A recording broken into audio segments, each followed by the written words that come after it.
Okay, I'm going to show you how to use Rapido to do some rapid application development. As is common, I am going to build a task list application. So I've already added Rapido to my pubspec.yaml.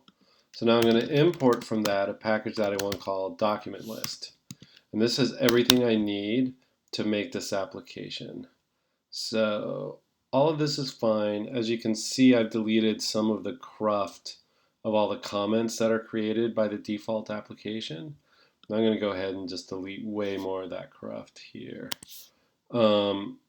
So what I'm going to do is create a document list. And a document list is exactly what it sounds like. It's a list of documents. So I'm going to create a document list. It's going to be called task list because I'm making a task list application. And I need to create a new document list from it. And I need to pass in one thing. What I need to pass in is a string, and that string is called the document type or the doc type. And that is used for many things in the application. I'm just going to name it after the application, Tarrea. So now I've created a task list that has the doc type of Tarrea. Now, there's one thing about the task list is that it's empty now. And it's actually okay that it's empty, but what I need to do is tell it what kind of fields I want it to have. If it wasn't empty, if there's already data in it, it would be able to know what the fields are in it. But since it is empty and I want to let the user fill it, I'm going to give it a labels property. And a labels property is a map. And it's a map of strings that I want to show in the UI to strings that I want to fields, names of fields that I want in the documents. So I want to have a date since it's a task list. So I'm going to show in the UI a capital D, but in the field I'm just choosing to use lowercase d. I could use capital D if I wanted. And then you need the task itself. Oopsie. Task. And then finally, I'm going to give it a priority. So I want to name it priority, but now I want to do something is I want to name it pry count. It's going to end in the word count. The reason that's important is because ending in count, then the UI will know that you want an integer. Just like if it ends in date, it'll know you want a date. And I'll show you how useful that is in a sec. So here's all the cruft that gets built from the default application. I'm going to delete all this. And instead of a regular scaffold, what I'm going to return is a document list scaffold. And the document list scaffold, of course, needs a document list. I named it task list here. And so that's it. So I defined a task list. I told it what UI labels I wanted to have. Let me format this. And then I created a document list scaffold and passed in the task list. So let's save that. See if it does a hot reload. Okay, and you can see now that I have an application that's all set up. So this is a blank list.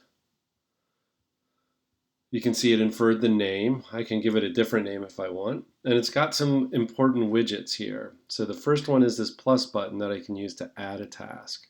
So I'm going to add a task. I'm going to make the task from yesterday. And then the task is, how about grocery shopping? And this is a priority of 1.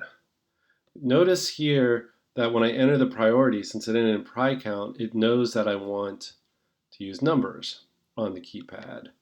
Just like here, when I enter here, it knows that I want to choose a date. And it knows that because the field is named date. Okay, so I added that. Now I'm going to add another one, which is, I'm going to call it fix bike. That's going to have a priority of 2. And then how about I'll have another one for tomorrow. Make this tomorrow. this will be pick up laundry, and that'll have a priority of 3. Okay, and so you can see now that it's added those items to my task list. And then if I want, I can go ahead and sort. I can sort it by task, which I'll put in alphabetical order. I can order by date. I can reverse order by picking that again, or I can order by priority. So this ability to sort, making this list, this ability to add, these all come for free. I can also do things like if I put in, whoops, okay, I can edit it if I want with the edit button. Give it a priority of 10 maybe. And then I can also delete them. Okay, so that's all the functionality that you get for free just by defining a document list, the labels that you want for the UI, and